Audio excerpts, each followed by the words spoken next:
രണ്ട് കാലിൽ രണ്ട് കാലിൽ രണ്ട് കാലിൽ അയ്യോ നീ രണ്ട് കാലിലുണ്ട്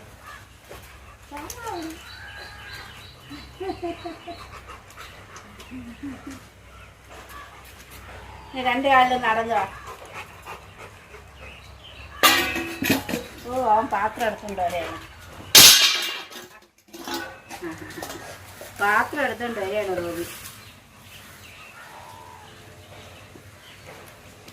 കായ് എൻ്റെ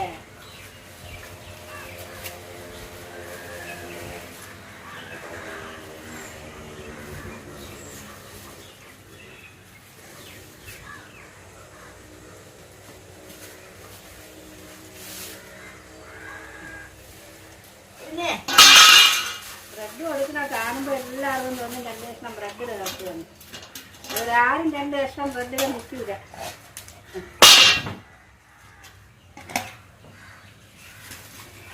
എപ്പോഴും പാത്രം എടുത്തുകൊണ്ട് വരണോണ്ടാണ് എനിക്ക് പാത്രം എടുത്തോണ്ട് തന്നത്. ഓരോ പാത്രമായിട്ട് എടുത്തോണ്ട് തരുകയാണ്. മതി, ഞാൻ തന്നു കഴിഞ്ഞ് ഇനി ഒടുക്കം തരാം, വൈകുന്നേരം തരാം. വൈകുന്നേരം പാല്, ചോറ്, മീന് എല്ലാം തരാം കേട്ടാ. അവിടെ ഇരിയടാ.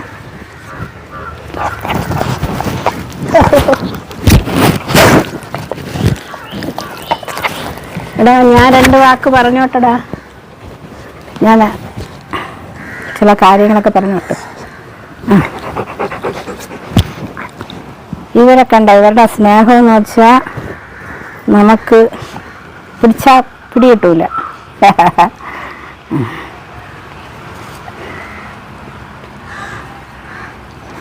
കഷ്ണം ബ്രെഡ് കൊടുക്കുന്ന കൊണ്ട് എല്ലാവരും വിചാരിക്കരുത് ഇവർക്ക് 2 കഷ്ണം ബ്രെഡിലാണ് നിർത്തിയത്. അങ്ങനെ എന്തെങ്കിലും നിൽക്കില്ലെങ്കിൽ എല്ലാം റെഡിയാക്കും അല്ലേടാ. അപ്പോൾ നമുക്ക് ചില കാര്യങ്ങളൊക്കെ പറയാം, സംസാരിക്കാം. അതായത് നമ്മൾ ചില ആൾക്കാരൊക്കെ പറയാറുണ്ട്, നമുക്ക് കൂടുതൽ സന്തോഷിക്കണമെങ്കിൽ നമ്മളെ വേണ്ടപ്പെട്ടവർ നൽകുന്ന നിരാശകൾ സ്വീകരിക്കാൻ നമ്മളെ ഹൃദയത്തെ പഠിപ്പിക്കണമെന്ന്. ആ പഠനമെന്ന് പറഞ്ഞാൽ നമുക്ക് ഉൾക്കൊള്ളാൻ പറ്റില്ല. പക്ഷെ അങ്ങനെ നമ്മളെ മറ്റുള്ളവർ വേണ്ടപ്പെട്ടവരൊക്കെ ഒരുപാട് ബുദ്ധിമുട്ടുകയും പ്രയാസപ്പെടുത്തുകയും ചെയ്യുമ്പോൾ അത് സാരമില്ല, അവർ നമ്മളെ എത്രമാത്രം നിരാശപ്പെടുത്തിയാലും നമുക്കത് സഹിക്കാമെന്ന് പറഞ്ഞ് വിചാരിക്കുന്ന കുറേ ആൾക്കാരുണ്ട് കേട്ടോ. അപ്പോൾ അവർക്കത് പറ്റും. പക്ഷേ നമ്മളെപ്പോലെയുള്ളവർക്ക് അത് എപ്പോഴും ഇങ്ങനെ തേട്ടി തരും. കാരണം നമ്മളെ വേണ്ടപ്പെട്ടവരെ വളരെയധികം സ്നേഹിക്കുകയും പരിപാലിക്കുകയും അവർക്കുള്ള എല്ലാ കാര്യങ്ങളും ചെയ്തു കൊടുക്കുകയും ഒക്കെ ചെയ്യുമ്പോൾ ഒരൊറ്റ നിമിഷം കൊണ്ട് എല്ലാം വലിച്ചെറിഞ്ഞിട്ട് നമ്മൾ ചെയ്തു കൊടുത്ത ഒരു കാര്യം ചെയ്തില്ല എന്ന് പറയുമ്പോൾ തീർച്ചയായിട്ടും അത് നമുക്ക് മറ്റുള്ളവർ ആ വേണ്ടപ്പെട്ടവരുണ്ടാക്കുന്ന ആ ഒരു നിരാശ നമുക്ക് ഉൾക്കൊള്ളാൻ വളരെ ബുദ്ധിമുട്ടാണ്. എനിക്ക് ബുദ്ധിമുട്ടാണ് എൻ്റെ കാര്യമെന്ന് പറഞ്ഞു. പക്ഷെ അത് ഉൾക്കൊള്ളാൻ പറ്റുന്നവരെന്തായിരിക്കാം, പക്ഷെ എനിക്ക് വളരെ ബുദ്ധിമുട്ടാണ്. ആ സങ്കടം എന്ന് പറഞ്ഞാൽ കാരണം നമ്മൾ വളരെ ആത്മാർത്ഥമായിട്ട് സ്നേഹിക്കുകയും ചക്കര പൊന്നെ മുത്തേ എന്ന് പറഞ്ഞ് നമ്മൾ ഇങ്ങനെ കൊണ്ട് നടക്കുകയും ചെയ്തിട്ട് ഒരു നിമിഷം അവരുടെ മനസ്സിലെന്തോ വിചാരിക്കാത്ത ചിന്തകളൊക്കെ കടന്നു ഓടി ഒരു നിമിഷം കൊണ്ട് നമ്മൾ ചെയ്തതിന് അത്രയും വാലിച്ചെറിഞ്ഞിട്ട് പോകുന്നൊരവസ്ഥ, അതൊക്കെ എല്ലാവരും വിചാരിക്കും അത്ര നിസ്സാരമാണെന്ന്. തീർച്ചയായിട്ടും നമ്മൾ അങ്ങനെയുള്ള ആൾക്കാരെ നമ്മൾ മനസ്സിലാക്കണം. നമ്മൾ അവർക്കെതിരായിട്ട് നിന്നാൽ തീർച്ചയായിട്ടും ആ ഒരു സങ്കടം, ഒരാളുടെ മനസ്സ് ഒരുപാട് എരിയാണ്, സങ്കടപ്പെടുകയാണ്. ആ സങ്കടം എന്ന് പറയുന്നത് നമുക്ക് ഉൾക്കൊള്ളാനും പറ്റൂല. പിന്നീട് ഈ വേദനപ്പെടുത്തിയിട്ട് പോയവർ തിരിച്ചു വന്ന് നമ്മളെ സ്നേഹിക്കാൻ നിന്നാലും നമ്മളെ മനസ്സിൽ ആ ഒരു വിഷമം അത് മായാതെ നിൽക്കും. അതാണ് പലരും പറയുന്നത് ആഴത്തിലുള്ള മുറിവുകൾ ഒരിക്കലും ഉണങ്ങൂല എന്ന് പറയുന്നത്. ശരിയാണ്. പലർക്കും പല കാര്യങ്ങളും പ്രസംഗിക്കാനും പഠിപ്പിക്കാനും ഒക്കെ വളരെ എളുപ്പമായിരിക്കും. അവരെന്തോ പറഞ്ഞോട്ടെ, നമുക്കത് ഉൾക്കൊള്ളണം എന്ന് ആൾക്കാർ പറയും. നമുക്ക് എന്ത് വേദന വന്നാലും അതൊക്കെ ഉൾക്കൊള്ളണം, അതായാലേ നമുക്ക് സന്തോഷം ഉണ്ടാവും എന്നൊക്കെ പറഞ്ഞ് നമ്മളെ കൗൺസിൽ ചെയ്യാറുണ്ട്.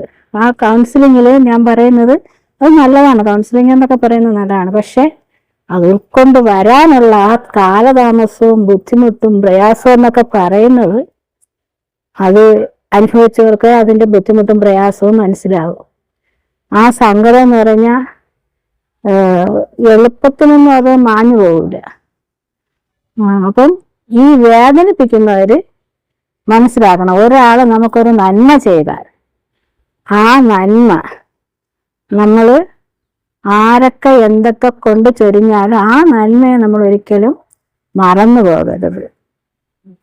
നന്മയെ മറന്നു പോകുന്നത് മാത്രമല്ല, നമുക്ക് നന്മ ചെയ്തവരെ പറ്റി ആവശ്യമില്ലാത്ത കാര്യങ്ങളൊക്കെ പറഞ്ഞവരെ വേദനപ്പെടുത്തരുത്. അത് നമുക്ക് സഹിക്കാൻ പറ്റൂല. വന്നിരിക്കുന്ന ഇതാണ് സ്നേഹം. നമ്മൾ ബോഡിക്ക് വിട്ടാലും പോകില്ല. ഈ സ്നേഹം എന്നൊക്കെ പറയുന്നത് ഇവരെ കണ്ടു വേണം നമ്മൾ മനസ്സിലാക്കേണ്ടത്. ഇവരുടെ സ്നേഹമാണ് സ്നേഹം. ഞാൻ കുറച്ചു നേരം എന്നും ഇവരെ കൂടെ ഇരിക്കും. വീഡിയോ ഒന്നും എടുത്തില്ലെങ്കിൽ ഇവരെ കൂടെ കുറച്ചു നേരം ഇരിക്കും. കുറച്ചു നേരം ഇരുന്നില്ലെങ്കിൽ അവർക്ക് ഭയങ്കര വിഷമമാണ്. ഇദ്ദേഹത്തിനാണ് കൂടുതൽ വിഷമം, മറ്റേ ആളുകൾ അപ്പുറത്ത് നിന്ന് കിടക്കുകയാണ്.